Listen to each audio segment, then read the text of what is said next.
92, 권선님 주문하신 메뉴가 나왔습니다.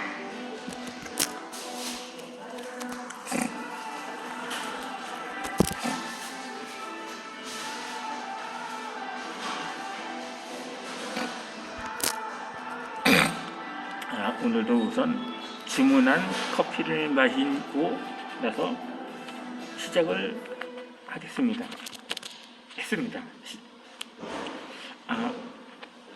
오늘 설명할 개혁가는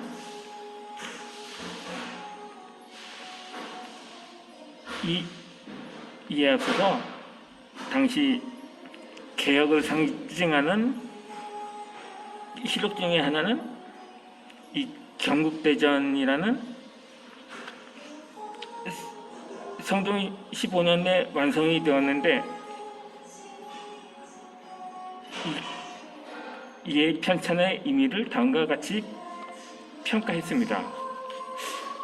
이 천지와 사시에 맞춰도 어긋나지 않고 앞시대 성인의 것을 고증해 보아서 틀리지 않으며 100세 이후의 성인을 기다려도 거리낄 게 없다.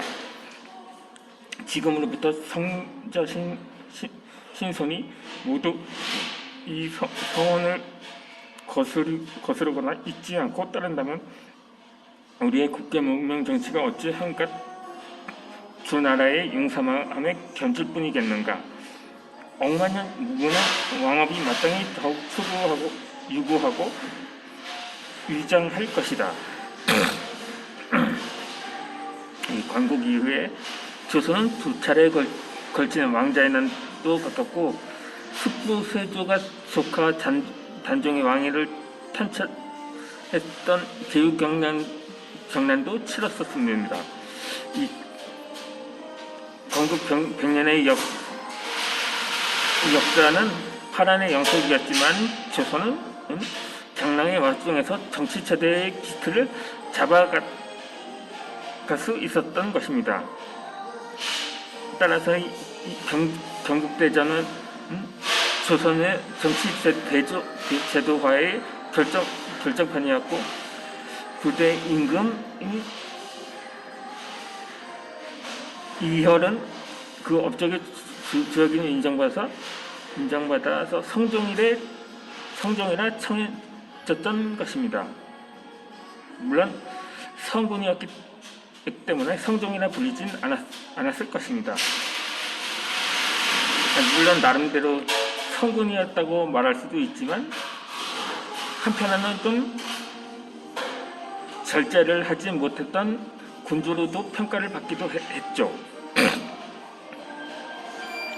아무튼 이 성종은 13살에 즉위했기 때문에 이 성년이 될 때까지는 정의왕후와 한명의 등 후견 세력의 영향으로부터 자유롭지 못했던 사실상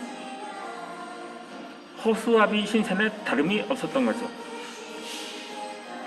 그러다 제위 7년 만에야 정희왕후의 처령을 계기로 친정을 시작하게 됩니다. 이때부터 성종은 후견 세력을 견제하기 위해서 젊은 지식인들을 대간에 포진시킴으로써 이 독자적인 왕권을 행사할 수가 있게 되었던 것입니다. 이 점에서 성종의 치세가 남긴 또 하나의 유서는 지식인들의 비판적인 언론을 제도화한 것이었습니다.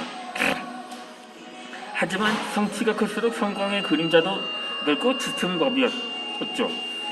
특히 연산군은 아버지 성종의 대간 육성 정책을 자신의 독자적인 왕권 행사에 걸림돌이 된다고 여겼었습니다. 게다가 연산군에게는 생모가 아버지에 의해 살해당했다는 지울 수 없는 트라우마도 있었던 거죠. 결국 연산군은 세간의 언론 활동을 왕권에 대한 도전으로 강조했고 생모를 하고 동조했던 지식인들은 그 죄를 물어서 가혹하게 처벌을 가하기도 했습니다. 그렇게 연산군 4년에는 무호사화라고 해서 그 생생한 증거이기도 합니다. 그의 폭정에서 살아남은 지식인들은 반정을 통해 정상적인 정치를 회복했지만 그 또한 오래가지는 못했습니다. 정치의 도덕성을 강조했던 이 지식인들은 기득권 상실을 우려한 구세력에 의해서 집단적으로 거세되었는데 바로 이것이 이 기묘사화였던 거죠.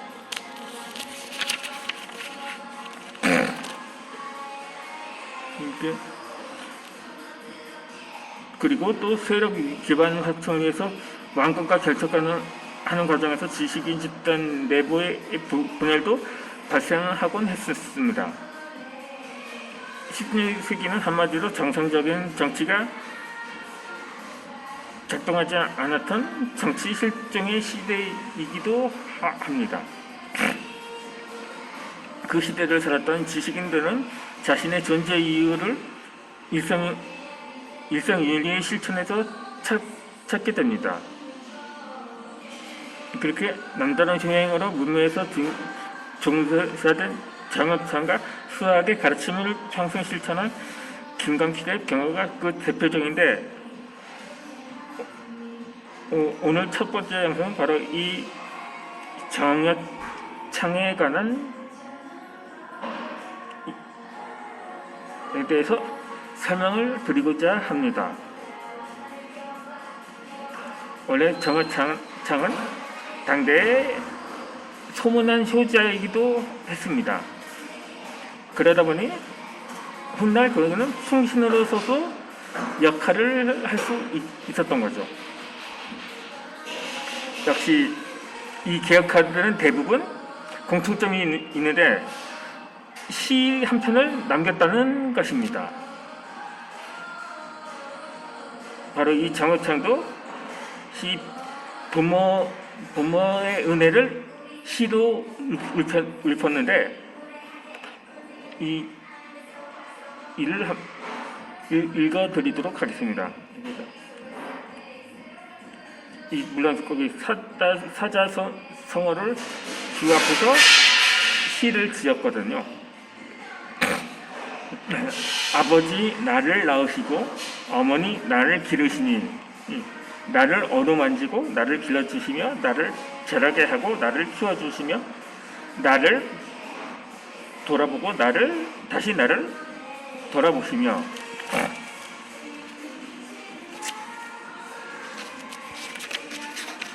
이 무언가 반복되는 구절 같긴 하네요.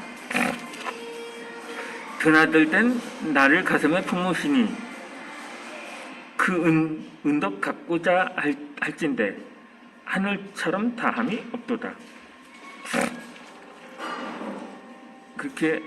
이렇게 지은 시는 이 시경이라는 본문에서 육아라는 부제의 네 번째 구절이기도 합니다. 이 자식이 부모로부터 받은 은혜가 하늘처럼 커서 갚을 길이 없다는 뜻인 거죠. 이 정학창은 평소 시경을 읽다가 이 대목의 이름은 흐르는 눈물을 거치지 못했다고 한다. 이 말은 과장이 아니었다. 992. 이 실제로도 정학창은 널리 알려진 효자였습니다. 그래서 박재영은 정학창의 효행을 해동 속소하게 수록해 어린이들에게 읽혔다고 합니다. 물론 세상에는 정학창 말고도 효성으로 이름난 사람이 많았습니다. 이미 설명이 필요 없는 심청도 있고요. 그런데 이 심청이 실존 인물이다 아니면은 그냥 신하일 뿐이다 이렇게 논란이 있는데, 어찌되었든 당신은 신분에 가릴 것 없이 나름대로 효자가 존재했기 마련이라는 증거가 있었던 거죠. 나머지를 설명하자면, 효행으로 분묘에 종사된 사람은 정학창이 유일합니다. 이 선조 37년에 성균관 조생 조명공 등이 정해창의 분묘 종사를 청하할 때도 그의 학문 외에 집안에서 행실이 돈독했다는 점을 강조하기도 했습니다. 한 마리 좀에 지나지 않는다는 뜻의 일부라는 호를 썼던 정해창의 어떤 행실이 그를 조선 지식인의 모범으로 알려졌을까요?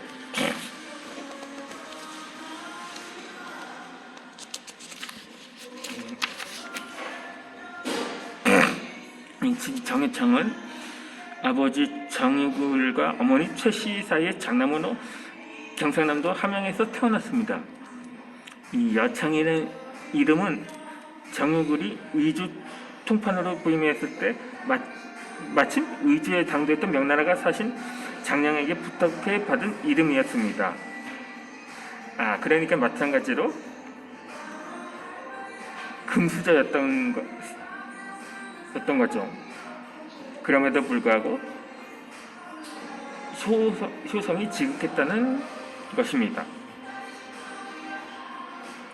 아버지는 아들이 잘 되기를 바라는 간절한 양을 받아서 장명을 부탁한 적이 있습니다. 이 정유글의 간곡한 부탁을 받은 장량은 이름을 지어주며 명설에 사람 이름을 귀하게 하는 것이 사람 이름이 사람을 귀하게 하는 것이 아니라는 경계의 말도 담았습니다. 네가 집안을 창성시켜라 라는 뜻의 여창이란 이름은 이렇게 탄생하게 되었던 것입니다.